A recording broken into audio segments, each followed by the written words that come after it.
ما تيجي نتفق اتفاق.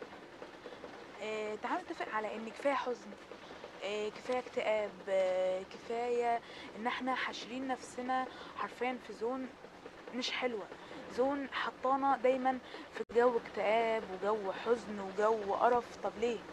انا مقدره جدا جدا حجم الخساره اللي احنا بنمر بيها، مقدره ان انت خسرت حد عزيز عليك، او صاحبك غدر بيك، او مثلا كان نفسك في حلم وما حققتوش. فايا كان يعني الخساره اللي انت مريت بيها فهي خساره كبيره، وحزنك يحترم ويقدر وكل حاجه.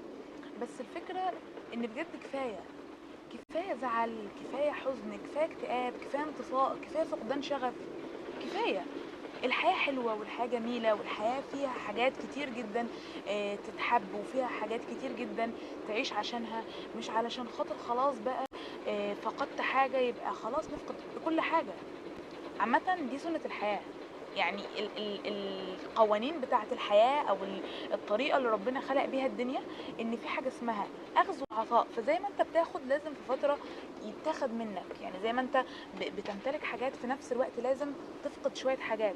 فدي حكمة وإرادة ربنا. ربنا رايد إن في فترة معينة أنت هتسيب الشخص ده، في فترة معينة انت هتسيب شغلك، في فترة معينة انت هتفقد حد عايز عليك، ايا كان بجد اللي ممكن يحصل. بس كل ده مكتوب، ربنا كاتب كل ده، ربنا مقدر كل حاجه بتحصل لك بالملي وبالسنتي.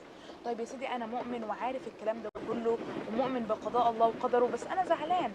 تمام، انا ما قلتلكش ما تزعلش، بجد انا جيت في فتره معينه انا حرفيا كنت خلاص يعني فعلا منهارة، فاقدة الشغف بطريقة مش عايزة اتعامل.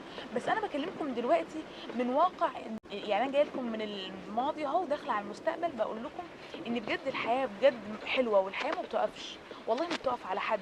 بغض النظر بقى ايه اللي حصل لك، وزي ما قلت حجم الخسارة اللي مريت بيها، بس بجد الحياة مش بتقف، الحياة بتعدي زي القطر اللي انا راكباه ده وشغال ماشي، ما بيقفش. بالظبط الحياة كده شغالة تمشي تمشي تمشي، مش هتقف على حد. فانت كمان ما توقفش نفسك وما توقفش حياتك، علشان خاطر بجد ما حدش في الدنيا ابدا ابدا يستاهل. زعلان انك وحيد مثلا دلوقتي ومفيش حد جنبك، كله سابني بقيت لوحدي والكلام ده كله، تمام. زعلان ان انت كده، معلش، بجد هنقول ايه؟ طيب ربنا مقدر كده. فنبتدي نبص على جوانب تاني، نبتدي نحسن من نفسنا، نبتدي نركز في نفسنا اكتر، نحب نفسنا اكتر، نشوف نقاط القوه بتاعتنا، نقاط الضعف.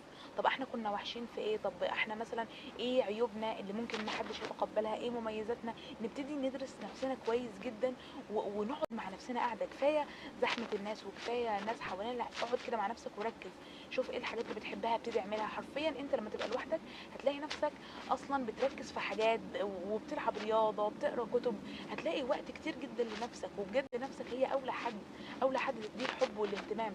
ركز معاها ومالكش دعوه باي حد، وانسى اي حد اصلا، وركز مع نفسك، لان نفسك هي اهم حاجه.